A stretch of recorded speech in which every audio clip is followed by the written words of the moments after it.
Even with all the recent news about cannabis and the changing laws across the country, there's still a huge gap in people's understanding of the plant. Most patients want to know why it's illegal, and most doctors want to know why they didn't learn about it in medical school. So says the Director of Medical Education for Vireo Health, Dr. Paloma Lehfeldt. Welcome to the Dispense Magazine podcast. I'm your host, Sven Hosford. Vireo Health is a physician-led company, now in 10 states and Puerto Rico, that works very hard to educate patients and physicians. For that purpose, they have just launched a new cannabis brand called 1937, named for the year that cannabis prohibition started in America. Now available in Pennsylvania and Maryland, 1937 features historic cannabis brands in both dry flower and concentrates. And it gives an opportunity to learn more about the history of cannabis. We'll talk about the new brand and the long history of cannabis as medicine, the prohibition years 1937 to today, and the science that is finally leading us out of those dark ages and into the full acceptance of the healing power of this plant. With passion, deep knowledge, and lots of enthusiasm, Dr. Lehfeldt gives us her answer to the two biggest questions she gets asked by patients and physicians. Today we're talking with Paloma Lehfeldt, MD. She is the Director of Medical Education for Vireo Health, which is one of our multi-state operators. It's a grower here in Pennsylvania and now in 10 states in Puerto Rico. Welcome, Paloma. I am so excited to be here. I think I met you the Innovation in Medical Cannabis conference about 6 months ago, and I've just been so excited to speak with you since then. So thank you so much. I've been looking forward to speaking with you too. Really enthused and really happy and grateful. I'm grateful to be here. To have Vireo as a sponsor for our magazine. I met Dr. Dahmer at an event back in March, I think it was, and he's just an amazing guy. He's your chief medical officer. He is, and we both, Vireo loves Dispense Magazine. We love bridging that gap between patients and cannabis and just getting information out there. So Stephen and I are both huge supporters. Happy to be here. Well, today I really love the topic we came up with, and that is, you're out there doing all this medical education with patients and doctors. So what's the most common question you get asked from patients? Why is this illegal? Why is this medicine that is helping me illegal? Right. And what's the most common question you get from doctors? Why aren't we taught about this in medical school? Which I think is an amazing crossover because to answer both of these questions, we're going to go through a little bit about the history of medical cannabis, which I know you love to talk about, and then the era of prohibition, and then we'll get into a little bit of the science of why that prohibition is coming crashing down like a house of cards. It should always have been. I love it. I mean, in order to understand, you really do have to go back. One of the questions that I always asked myself in medical school was, why aren't we learning about this system in our bodies that literally interacts with every other system that our body possesses? And it seems like magic, for people that don't understand the science, that one plant could have so many different positive effects on the physical body. And that lack of education there kind of leads to people thinking, all medical use is just a front for recreational use. Absolutely. Name one other, drug or plant that has all of these indications, the qualifying conditions in every state, 20 plus. There's no aspirin can do one thing, two things, tops, and then you look at cannabis, you have PTSD, chronic pain, ALS, et cetera, et cetera. GI issues. It's amazing. It's really amazing. Absolutely. Well, let's get into that then. So we're going to talk about the history of medical cannabis. And when we look back prior to, say, the 1800s, especially in America, it has always been used as medicine or as for religious ceremonies. Is that about right?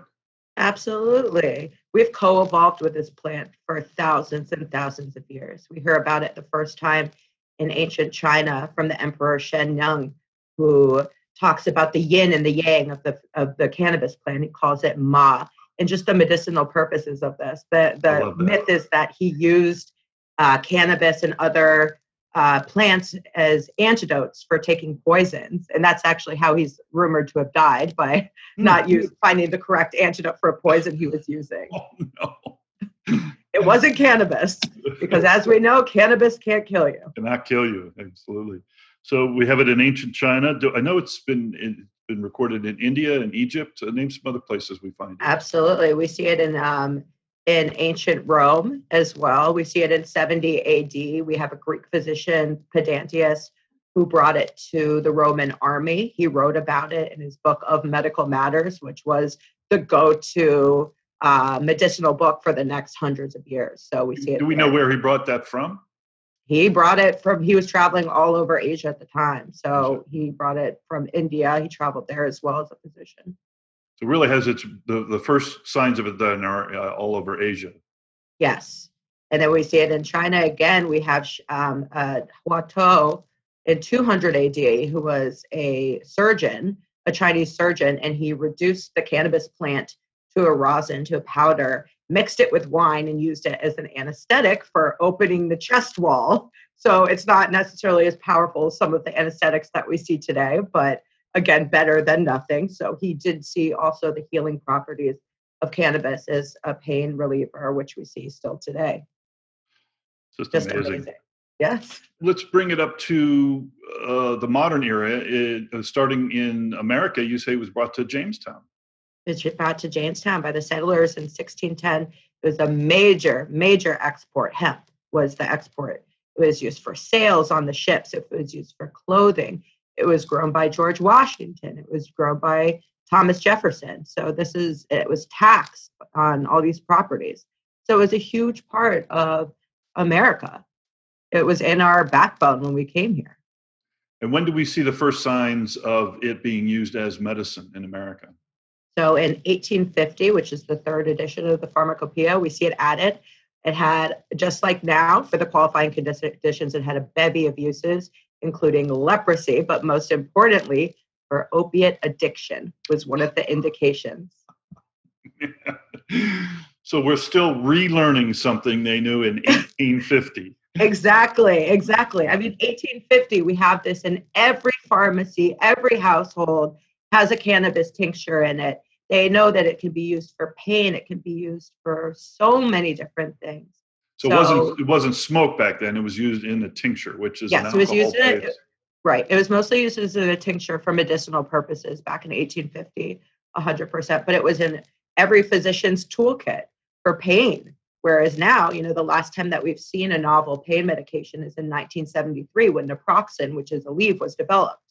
So still, and then you look back to 1850 and we see that we had this in our toolkits. Part of the confusion, I think, with some people is that there's a difference between hemp and cannabis. And it seems like in the early part of this country, the emphasis was on the hemp plant, which is a very low THC content. Is that about right?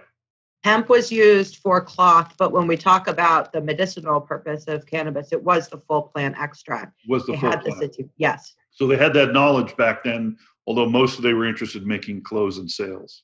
Yes, as well. So it was used for everything. They used the whole plant. It's really an amazing plant. I mean, we know of 138 phytocannabinoids within the plant now, all of them working together. We knew that back then, too. That really is amazing. So let's bring it up to then the 1900s, and all of a sudden things start to change around this here. Right. This is the dark times of cannabis. This is when we see the 1910 Mexican Revolution, which really introduced the recreational use of cannabis to the United States, followed quickly by the Great Depression and the development of the Federal Bureau of Narcotics. The first commissioner, the infamous Henry J. Anslinger, his name should have a big boo from the audience. I hope everyone's booing. We're booing. Followed by, so he purported that cannabis made you a criminal. It made good men do bad things. He had this very racist and xenophobic undertone because of the people that were using cannabis were in the Black and brown communities. This is also during the Great Depression when their jobs aren't available, that people are scared that the immigrants are taking their jobs. So really horrible undertone. And this was quickly followed by the Marijuana Tax Act of 1937, which successfully criminalized cannabis. And that whole era, though, is just it's just so awful with the things that he said about, I mean, the genesis of the connection between the Black community and what was then, he called it marijuana, which wasn't even a real term. And Right. as I understand it, the people in the hemp industry, when he introduced this bill in 1937, had no idea what marijuana was and didn't realize that they were talking about hemp until after the bill had passed. Right. That's why marijuana is it has a racist undertone to it, which is why we try to say cannabis as much as possible. But you're absolutely right. That's what we do too. The state requires us, when we talk about their program, you call it the medical marijuana program, medicalmarijuana.pa.gov.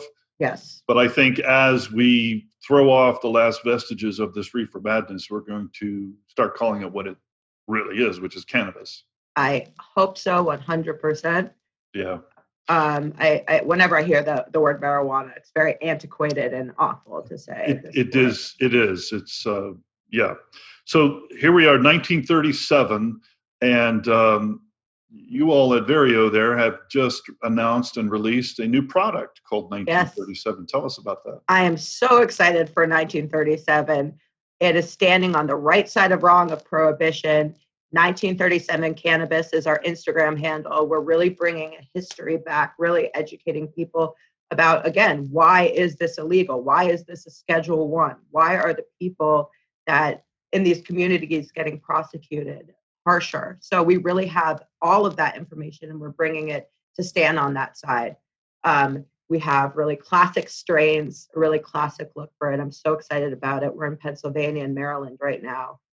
Just love the message. Yeah. And what can you tell us about the strains? What kind of terpenes, what kind of effects we see?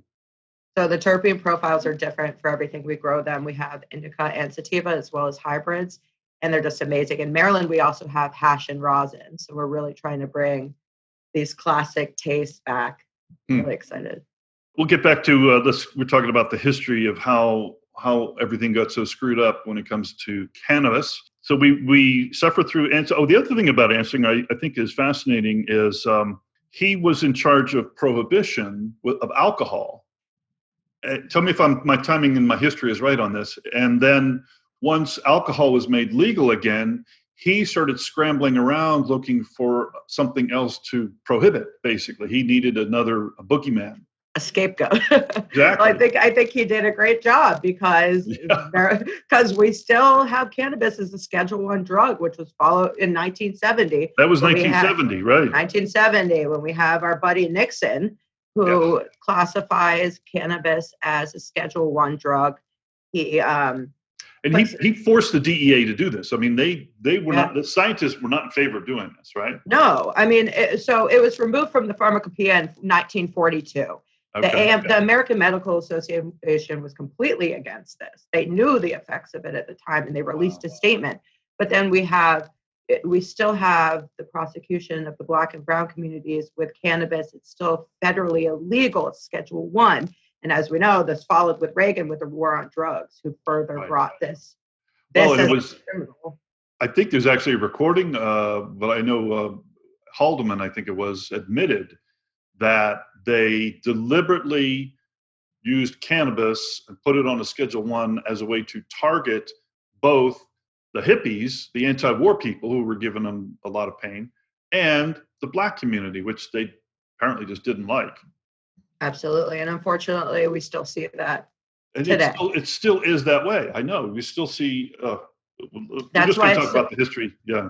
It's so important for everybody to do their own research here. You have to become a medical cannabis historian. You have to understand the social justice aspect of it. And once you get into it, just Google 1937 and everything will come up. You'll see some of the awful, deplorable things that Henry J. Anslinger was saying about these communities. Right. And you'll be able to answer the question, why is this illegal? Why is there such a stigma? Why is this a Schedule 1 drug? He literally, in congressional testimony, as I understand it, said that marijuana, what he called marijuana, would make white women want to have sex with Black men. Ugh. And that was literally kind of the mindset that he put in everybody's head. And it still seems to be. There's still that undertone hasn't gone away from that long ago. No, it hasn't. You cannot separate the issue of prohibition from what it's done to the African American community, people of color. 100%. Yeah. So yes, well now we have 1980s, Nancy Reagan, just say no. This is your brain on drugs. The crazy reefer that makes you do horrible things. Of course. But yet we have Schedule 2. We have oral opioids that can kill you, as we know. That remains on a Schedule 2 drug. Where we have marijuana as a Schedule 1 that's listed there, which cannot kill you. Schedule 1, by the way, means that has no medical value whatsoever and a high potential for addiction. So we have that as a Schedule 1, lesser with heroin, whereas Schedule 2 is our codeine and our opioids that, every day we have 113 to 130 people dying a day. How many people do we have dying of cannabis every day? I know. The only way cannabis can kill you is if you smoke the amount needed to kill you and it lands on your head. It falls on you. Bail of it falls on your head is basically the only way it can kill you. Right. Absolutely. I actually talked to the researcher who did the actual study to determine what is the low, what they call the LD50, the lethal dose for 50% of the people that consume it. And they had to, of course, make it into a concentrate, and they used rats and so forth. But they determined that to consume the lethal dose of cannabis, you would have to smoke 1,500 pounds in 15 minutes. That is literally the amount that it would take. I heard that as well. That's just wild to think about. I mean, good luck trying. Yeah. The comeback line is, well, so many of us have tried to get there. Right. Don't actually try that. Do not try this at home. So what was the 80s had what was the act that really helped keep the coffin shut? Anti-Drug Abuse Act was. Okay, Anti-Drug Abuse Act. Okay. Yes. And there's been, I mean, I don't even want to get into what Bush 1 or Bush 2 did, but so we finally see science rearing its head, I guess. A very interesting individual over in Israel is actually doing some research. We're back in the Middle East where, 2,000 years ago it was used as medicine, and this Israeli scientist discovers what? So Raphael Mechoulam, the grandfather of cannabis, we all love him. In 1964, discovered delta-9 tetrahydrocannabinol, also known as THC. Everyone knows about THC. So this was discovered in 1964. So just think of the juxtaposition of what's going on in the United States in 1964 and what's going on in Israel. They're discovering this beautiful plant, our internal endocannabinoid system. In the early 90s, Raphael Mechoulam, his lab going strong, he discovered anandamide, which is our endocannabinoid. My favorite one that I like to talk about all the time. Ananda is I get excited about it. I'm smiling from here. Ananda is the Sanskrit word for bliss. And this is the chemical responsible for producing the runner's high. So anyone that has run either begrudgingly or for fun knows that when you do it for a long time, you get that feeling of euphoria. And that's anandamide. That's our body producing that runner's high. I just love it. Is it not also, it's also found in mother's breast milk, is it not? Yes, it is. It's just the bliss. It's Sanskrit for bliss. Yeah. It's bliss. We do this on our own. Our body's able to do this. And there are ways that we learn to stimulate our endocannabinoid system. The director of medical education over in Minnesota, she's an RN, Sarah Overby. She produced this sheet of ways to stimulate your endocannabinoid system, one of which is taking a 30-second cold shower in the morning. Oh, yeah. If you want to do the last 30 seconds of your shower, she imagines her endocannabinoid system being stimulated, which I just love. Don't do it in the winter, but it really does work.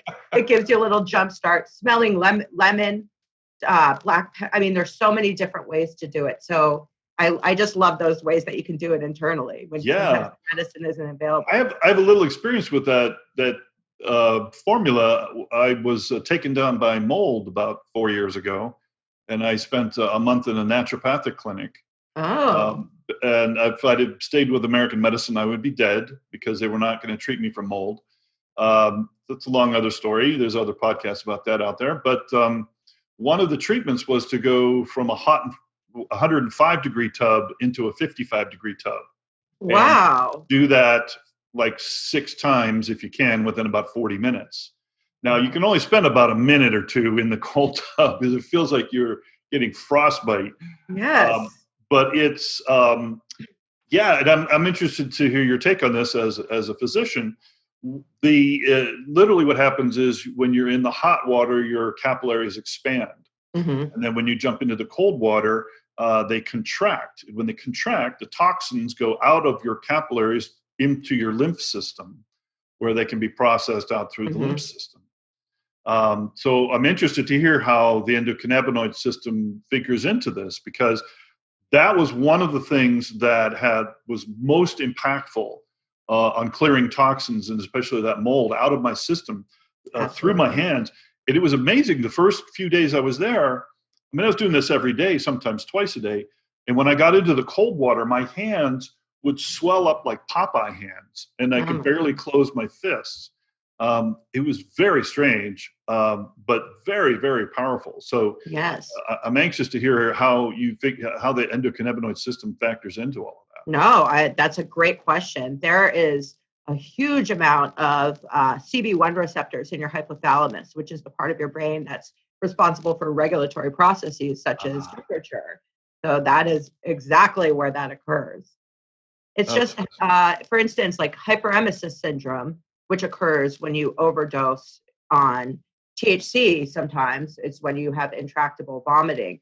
They say the way to resolve that is to take a very hot shower, because it takes down your endocannabinoid system. It tones it down.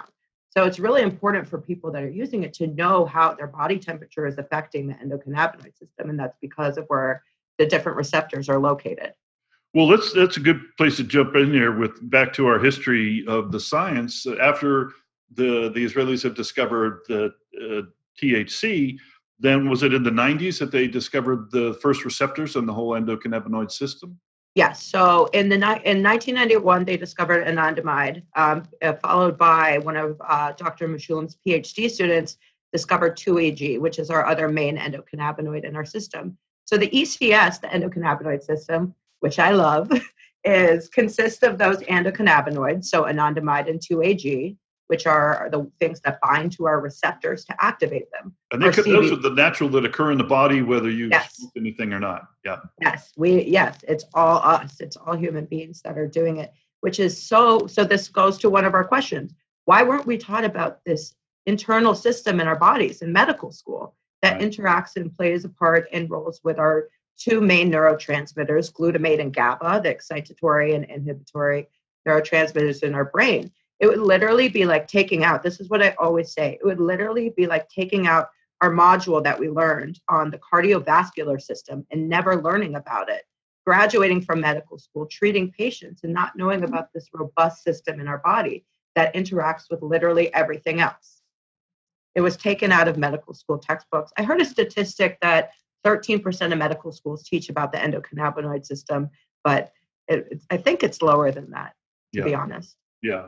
And even if they do teach, it's probably not much. Right, 100%. But the endocannabinoid system are endocannabinoids are receptors and enzymes that break these particles down and recycle them. And what's so amazing about the endocannabinoid system is that it works backwards. So instead of going from point A to point B, the endocannabinoid system works by going from point B and turning off point A. It's literally like if you like to go to bed early, like I do, and my neighbors are being really loud and having a house party, it would be like me going next door and telling them to turn the music down. That's what the endocannabinoid system does. It's our thermostat. They have these jokes that dads don't like to turn the thermostat down. Yeah. That's what the endocannabinoid system does when it's too cold. Wow. That's really fascinating. So I love it. And we're still discovering new receptors, the parts of the body that actually take in these cannabinoids, whether it's the endocannabinoids or the phytocannabinoids that come from plants. they work in very similar fashions, right? And Yes, they what are do. those new receptors, and what do they think is happening there? So in Israel and other places in Europe and Canada, they're looking into our CB3 receptor. There isn't as much research out about it now, but stay tuned. I'm excited. Yeah. CB1, we know the most about CB1 and CB2 right now. CB1 is in our central nervous system, which is why we have the intoxicating feelings. And CB2 is mostly in our immune system, but they all play a role in everything. And CBD and THC bind to these same receptors that our endocannabinoids bind to as well, just in a different way. Now the CBD binds more with the CB1 receptor. Am I right about that? CBD binds with both receptors. THC, they both bind with the CB1 receptors. Okay, they both do. All right, but we're finding the CB1 and CB2 in new locations around the body as well. Yes. Yes, it's so exciting. They're literally, if you just Google location in the Google machine, put in endocannabinoid receptor locations, literally every part of the body lights up. Wow. Wow. So we really are just on the very beginning of this science around this plant. Oh my gosh, yes. And what's going to happen? I mean, once we know, we're going to the opportunities are boundless for the treatment of different ailments. Once we know, hey, this strain works for this, hey, this ratio works for this. That's the future. That's how we practice evidence-based medicine, through algorithms. That's what we do, especially when we're talking about our opioid epidemic and we're trying to reduce that. One of our physicians, Dr. Jay Westwater, has come up with a dosing algorithm for opioid reduction. It's called the Freedom Protocol, and it stands for Flexible Reduction and Eradication and Expedited Discontinuation of Opioid Medications. It is to give to physicians, because physicians are just as frustrated as you think they are with the opioid epidemic. And it shows them ways to decrease that opioid dosage with the aid of cannabis, because the synergy that happens when you use cannabis and opioids is amazing. They work on the same receptor. They're called G protein coupled receptors. And the sum of the parts is greater than the whole. So not necessarily getting everyone completely off opioid medications, as much as I'd like to say that that's going to happen. It's not a miracle drug, but what it can do is it can greatly, greatly, greatly reduce that dosage, that risk that you're taking when you're taking opioids on a daily basis. And I know it's very helpful for the nausea that you get coming off of opioids as well. Yes, 100%, which is why the FDA came up with Marinol initially, which is a synthetic THC, and it binds very tightly to the receptor. So that was the initial indication for nausea in cancer patients, because it has these antiemetic properties. However, because it didn't have that whole plant extract, the side effect profile was unbearable for some of the patients with paranoia. So it didn't have that entourage effect that we love so much. Right. But Marinol is now a Schedule 3 drug. So tell me how that makes sense. Well, I'm still trying to figure out how the DEA, as one branch of the government, one branch of the executive part of the government, has it as Schedule 1, and yet the Department of Health and Human Services has the patent on cannabis as medicine. It just makes your head explode. I know. It does. Another thing to put into the Google machine. Right. Patent on cannabis. Right. I know. It doesn't. Everybody do your research, because it's like drinking water out of a fire hose when you start to learn about it. Because right. Why didn't I still say this every day when I learn something new every day, a billion things every day. And I always, I've gone to graduate school and medical school, both focused on the sciences and neuroscience and clinical medicine, and I never learned about any of this. And I think part of the resistance too is people don't like to think that their government has lied to them as totally and completely and for as long as they had been lying to us about cannabis. No, it's frustrating. It feels dirty. Yeah. So I'm so happy that we have people like you out there, as I like to say it, spreading the cannabis gospel, because there you go. Well, anything that you think we should emphasize, or anything we missed talking about when we cover the whole history of medical cannabis and the prohibition and then the scientific discoveries today? I would just love to talk about how to reduce the stigma, and that is through education and research, which is what we are about at Vireo Health. We're physician-led, physician-run, and what that means is that we want to bring the best research technology innovation to cannabis.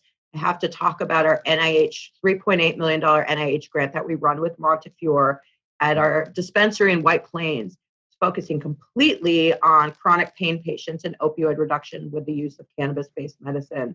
And that study is going to come out in the next couple of years. And I'm just so excited about the implications for that. And I know that we're paired with many other research institutions across the country.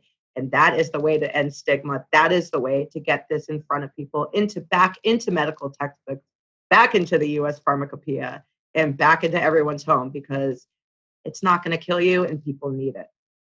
So get out there and get your third edition of the pharmacopoeia.